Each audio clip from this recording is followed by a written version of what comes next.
Assalamualaikum warahmatullahi wabarakatuh. Selamat pagi, siang, sore, atau malam. Perkenalkan, kami dari kelompok satu dari kelas KMOI 4. Pada kesempatan kali ini, izinkan kami untuk mempresentasikan tugas dengan topik nomor 8, yaitu tantangan etika dalam manajemen organisasi, bagaimana organisasi menangani dilema etika dalam praktik bisnis. Kami beranggotakan setidaknya 4 orang, yaitu pertama saya sendiri, Muhammad Adrian Wirakusuma, dengan NIM 187221087. Kemudian anggota saya yang lain yaitu Nova Siska Puspitasari dengan NIM 187221045. Selanjutnya ada Fadia Ardiati Zara dengan NIM 187221099 serta anggota saya terakhir Muhammad Rafiuddin Ardani dengan NIM 187221073. Baik, apa itu dilema etika? Sederhananya, dilema etika merupakan situasi di mana pilihan bisnis melibatkan konflik nilai moral. Contohnya ada beberapa, yaitu menurunkan kualitas produk untuk menekan biaya. Ini salah satu dilema etika. Kemudian menyembunyikan informasi dari konsumen, serta memperlakukan tidak adil terhadap karyawan. Ini adalah contoh daripada dilema etika yang melibatkan aspek bisnis dan moral. Selanjutnya, tantangan etika umum dalam organisasi ada 5, yaitu konflik kepentingan atau conflict of interest, transparansi dan kejujuran dalam laporan keuangan, perlakuan adil terhadap karyawan dan pelanggan, kepatuhan terhadap hukum dan regulasi, dan yang terakhir yang paling penting adalah tanggung jawab sosial terhadap perusahaan terkait. Kemudian apa sih sebetulnya faktor penyebab dilema etika? Sebetulnya dilema etika ini hadir karena adanya beberapa aspek seperti adanya tekanan bisnis, budaya organisasi yang toksik, tidak ada pedoman etika, kepemimpinan yang tidak etis, serta sistem pengawasan yang lemah. Tekanan bisnis seperti target penjualan yang tidak realistis ini bisa memicu kecurangan. Dengan demikian, ini bisa meningkatkan potensi adanya dilema etika. Selanjutnya, budaya organisasi seperti menormalisasi pelanggaran kecil juga merupakan bagian dari dilema etika yang dapat dialami oleh setiap human resource di sebuah perusahaan. Selanjutnya, jika sebuah perusahaan tidak memiliki pedoman etika, maka karyawan tidak dapat menentukan batasan atau barrier sejauh mana mereka bisa berperilaku secara etis. Yang paling penting juga dan tidak kalah penting yaitu kepemimpinan atau top leader yang tidak menerapkan etika dalam budaya maupun perilakunya sehingga hal ini bisa menjadi contoh bagi yang lain.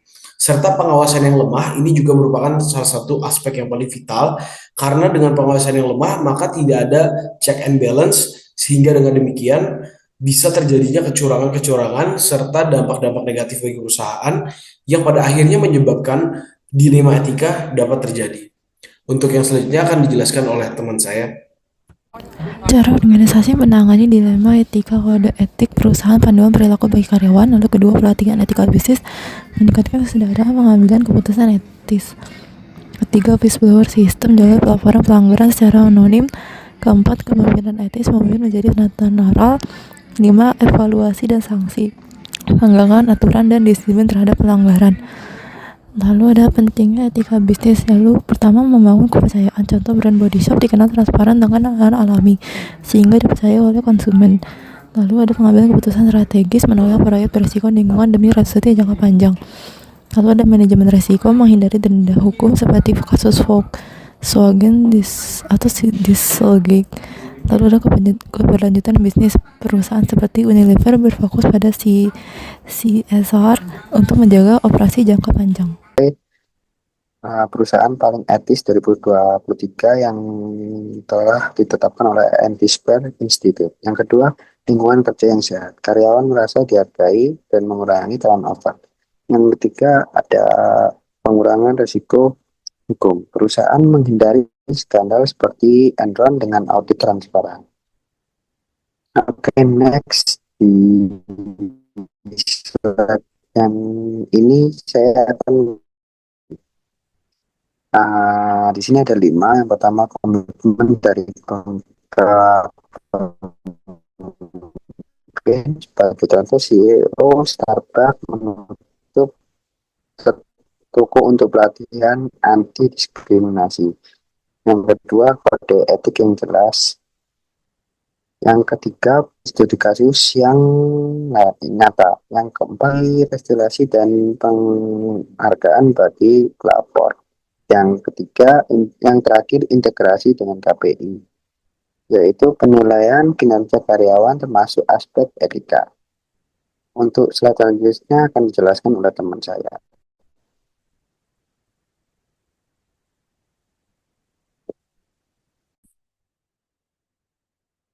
Baik, selanjutnya saya akan menjelaskan mengenai peran etika dalam kesuksesan bisnis. Yang pertama adalah trust capital. Contoh perusahaannya adalah perusahaan Apple, di mana perusahaan Apple itu terkenal karena inovasi teknologinya, tetapi mereka juga terkenal karena tanggung jawab terhadap lingkungan, seperti komitmen terhadap netral karbon.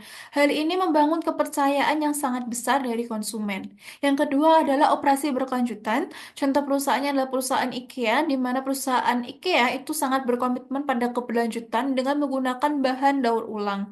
IKEA berkontribusi mengurangi limbah dan juga menunjukkan bahwa etika dapat berjalan seiring dengan efisiensi operasional.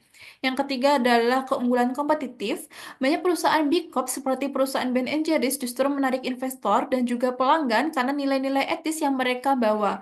Hal ini membuktikan bahwa etika bukan hanya idealisme, tetapi juga strategi bisnis. Yang terakhir adalah inovasi berbasis nilai.